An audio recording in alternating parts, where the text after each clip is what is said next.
Hi, welcome back to my channel. Today, we'll be discussing Heat of the Moment by Yensha. And if you haven't already, go ahead and click subscribe and get your BL Library card for the BL Library. Now, before we get started, there will be spoilers, so if you don't want to be spoiled on this manhwa, go ahead and click off now. No worries, I'll catch you next time. For those of you who decide to stick around, let's go over some content warnings. There may be references to violence, prejudice, social gap, mutism, memory alteration, blood, kidnapping, murder, death, power imbalance, religion, chronic illness, dubcon, experience gap, somnophilia, male pregnancy, self-deprecation, trauma, and age gap, as these things do appear in the manhwa. But if that's okay with you, let's go and get started.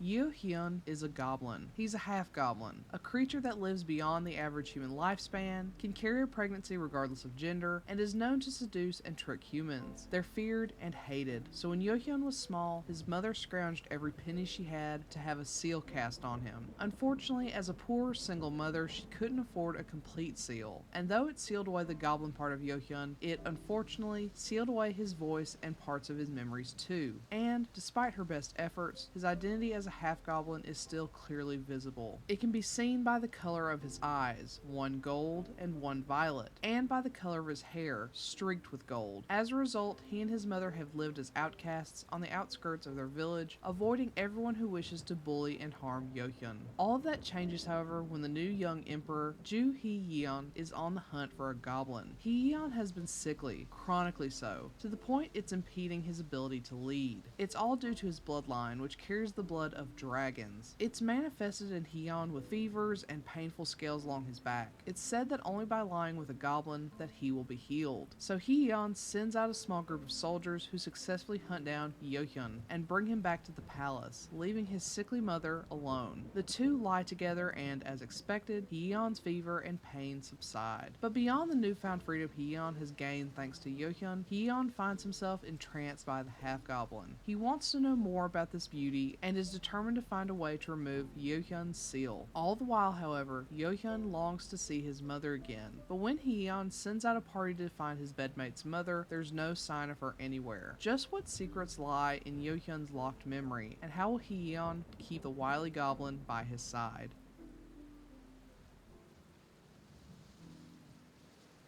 To start with, I have to admit that I am very biased towards Shin Yuri, the artist on this. They created one of my favorite emotional titles, Home Alone Together, and one of the things I loved in that title, which I also loved in this title, is the art. It's not consistent, and it's very unique, so I imagine a lot of people might be turned off by it, but I enjoy it. I like how recognizable it is with its sharp angles and narrowed features. It's unique in the best way, and I'm forever compelled to buy and read everything from this artist. It's lovely, and the contrast of Hyun's cool blue design against Hyun's warmer goblin design speaks to me. It's really pleasant on the eyes. Along with the art, which I enjoyed, I was very impressed with the story we got from how short this is. It's only 18 main story episodes with 6 side story episodes. Of course, it's not the most dynamic or intense story, but it's quite romantic. I love the subtle mystery of Hyun's mother and how it's used to explain the lifespan of goblins. It also adds immense emotional depth to Hyun, whose memory is altered due to being simultaneously suppressed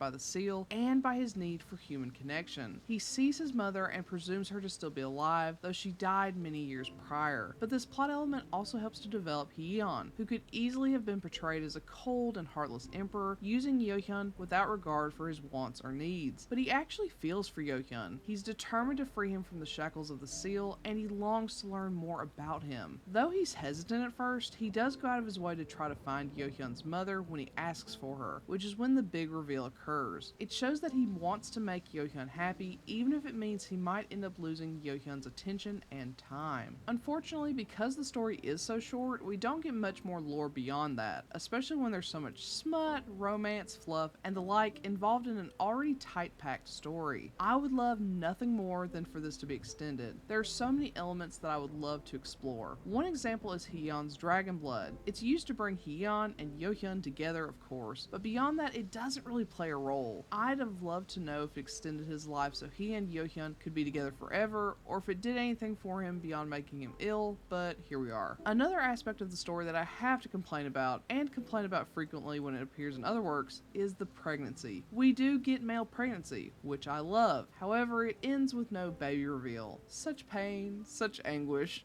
There's been a common theme among the male pregnancy titles I've been reading lately, and it's no child reveal. It's so unfortunate. I do like that it happened, but it left me wanting more in the worst way.